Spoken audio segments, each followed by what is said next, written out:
What's up, guys? I'm here with Mike Desai. Is that how you say Mike Desai. Desai. Desai. Sorry, I told you I was ruining names, but here's with Tier 1 Media Solutions. And so what are you doing here? What's your purpose of being here, networking, everything like that? So initially I came here with one of our agencies we just launched called CBD Media House. Okay. I was dealing with the local agency owner here in Las Vegas, showing them how to basically canvas, prospect, start showing them how to find clients. And since this conference was going on, CBD IO, it was perfect timing.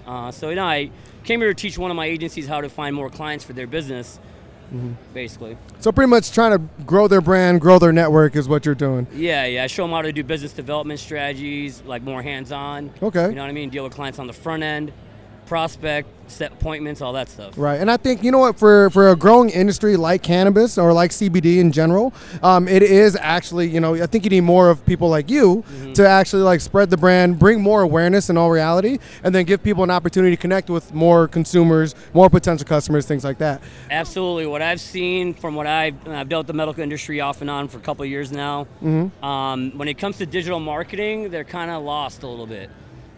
They think they're doing a lot of front-on branding, like these type of conferences and all that. But when it comes to like the traditional corporate tactics, I would like to say, I don't want to say the word corporate, right? But those tactics that really work for all the major brands, I don't see them applying it that much. One of the biggest things that I see a lot of the medical brands, whether it's dispensaries, CBD, whatever, is that they don't even address SEO. And SEO is probably one of the best things that they can get organic traffic coming in. Okay. And and I'll say 30 to 40% of this industry can't even do paid advertising because they're not allowed to. Okay, what is SEO? You said SEO. What is SEO exactly? SEO? SEO is search engine optimization. It's basically how you get ranked on the first page of Google. So let's say you want to show up for Los Angeles dispensary. You got to do search engine optimization on your website so you can show up for that keyword. But when you show up for that keyword, now that's where majority of people are going to search. Since there is no paid ads on those keywords, that's really one of the only ways you can get traffic from Google. So right now, CBD companies, CBD industries aren't allowed to do paid advertisement? Is that what you're pretty much saying? Well, there's a really gray area. If they sell a hard product, when I say hard product, they sell actually medical marijuana, they're not allowed to do paid advertising. Google doesn't allow certain industries to do paid advertising, so it's just not medical. It's alcohol, they're not allowed to do paid advertising, porn, right? So I feel like industries that they don't let do paid advertising. They should do free advertising on porn. But what? If you're selling CBD, I'm sorry to cut you off. No, go ahead. If you're selling CBD and it's not medical marijuana or not marijuana related, then you're allowed to do it. But it's a gray area, dude. Okay. Sorry, I didn't mean to get cut off, but it'd be funny if you're like watching porn and out of the middle of nowhere gets middle paid advertising. Like for like Snapple or some shit like that, you're just like, God damn, like kind of like, oh fuck Snapple, like, oh, you know what, that sounds delicious right now. But anyways, no, you never see that because they're not allowed. I would hate that. That'd be the worst porno I've ever seen. 5-second snippet. Yeah, 5-second snippet. Trojans. Trojans, exactly. HIV test tomorrow. No, man, it would make you turn that shit off immediately. Worst Testing thing ever. tomorrow, buddy. Oh my God. So to go along with the digital marketing, everything like that, what got you into that? Like I feel like I've been doing marketing since I was pretty much in college. Okay. So I initially got, I'm 39, I look a little younger, but I got into digital marketing at 27 because a lot of traditional advertising like print, newspapers, radio, a lot of the shit you see these guys doing is outdated, bro. Right. When it comes to ROI, you put your money on digital. So, I started in print, did really well, and then when Google and those guys started expanding, they started recruiting like the guys that were really good at print. So I got recruited back in the day by a company called Reach Local. I opened up their Los Angeles, Chicago, and San Francisco office. And then at 27, I love advertising. I love dealing with business owners. So I decided to start my own digital agency. Nice. At 27, and then since then I've helped other people open up their own agencies, usually co-workers of mine that were trying to exit corporate America.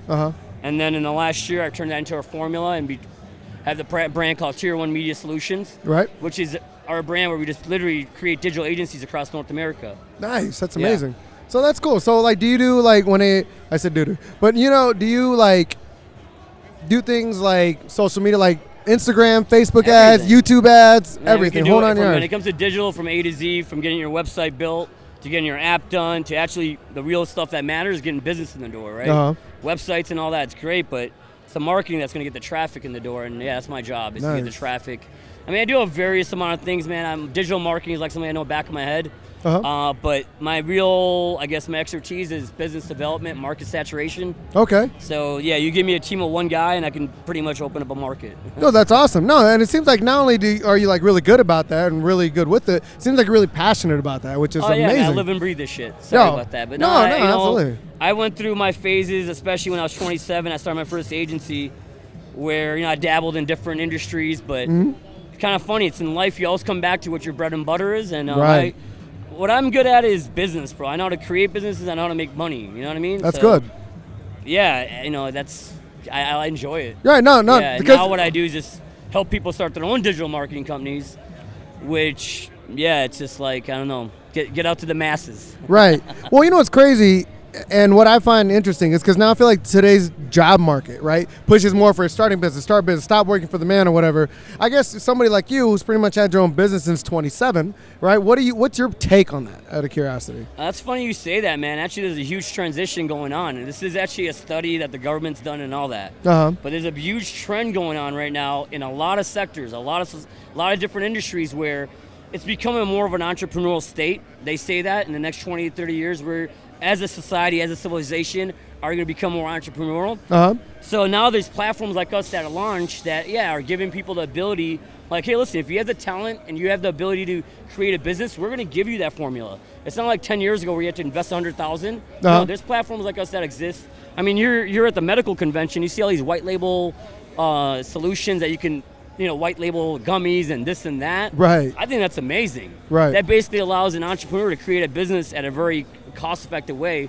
But no, I mean, going back to what I was saying, sorry to go off tangent, but essentially that's where the society is going. They say we're becoming a more entrepreneurial, open source type of platform. Before we used to keep information to ourselves because we didn't want to share secrets. Right. Now we're becoming aware it's good to share information and help other people grow. Right. But it's one of two ways. I've seen it both ways where you want more information because you can learn from a lot of other people, but then also there's all the stepping in other people's toes because they view differently. It's kind of a weird transition because you're right. We're also being taught to be more open. We're also being taught to be more closed at the same time. Dude, trust me, man. In my last 2 years, I do some pretty gnarly shit with business development. I've had people that I've trained on like a session, strict NDAs. 6 months goes by, they disappear. Right. All of a sudden, I see their brand launch trying to reflip my shit as a training module, charging people like $10,000 a month. Wow. There's a guy out there in Famous, Joshua Harris, that we've had to set the cease and desist to, and all he keeps is rebranding his shit. Nice. But yeah, no, man. What's going on right now is, because there's a lot of people trying to create their own businesses and that want to become entrepreneurial, there's all this other side of the side, which is the education sector. So there's all these people trying to educate people. Oh, let me show you how to become a brand influencer. Let me show you how to become this and that. Right. Some of these fucking idiots, no offense, they've never were successful themselves doing this stuff, so they figured out how to how do I become a coach because I don't know how to play the game. Right, but there's a lot of, unfortunately, there's like a lot of influence just based off of perception, and if somebody can be that's what we're saying, right? 100%. It's right. Marketing. Right, and it's 20,000 followers. You think this guy's on point, but he's not. Right. It's such superficial validation. Marketing, like bro. This and this. That's marketing 101, though. That's why marketing. Hey, Trump won because of marketing, right? True. So now with this, where do you see digital marketing going? It's not going anywhere. It's only going to keep evolving. So as of right now, the digital spend is around, I think it's about 50-50. I think digital's actually, what am I saying? Digital's overtaken traditional media. Okay. It's closer to like 60-67%, I think. Wow. And don't quote me on that. Do your stats on it. But no, digital's already overtaken traditional media and media spend. It's not going anywhere. Is the internet going to stop? Is Google going to stop? Is Facebook going to stop? No. So wherever people search, wherever we consume our information, that's where advertising is always going to be. That's true. That's true. And that's bottom line. If I was a business owner, listen, if you have certain tactics and you know your numbers, then you can try a lot of different things. But usually for the average business owner, pound for pound, their best ROI is always going to be digital, and it's not going anywhere. It's only getting stronger. Nice. So what was your you have a website, right? Tier 1? My main platform is Tier 1 Media Solutions. Okay. That's the platform where we help people create their own agencies. And then CBD Media House is the brand that we just launched in Las Vegas, targeting the medical dispensaries, the CBD industry as a whole in the state of Nevada. Okay. Well, hey guys, thank you guys for tuning in. Mike, I appreciate your time. Thank you for your time. Right, and go to Tier 1 Media Solutions. .com, yep.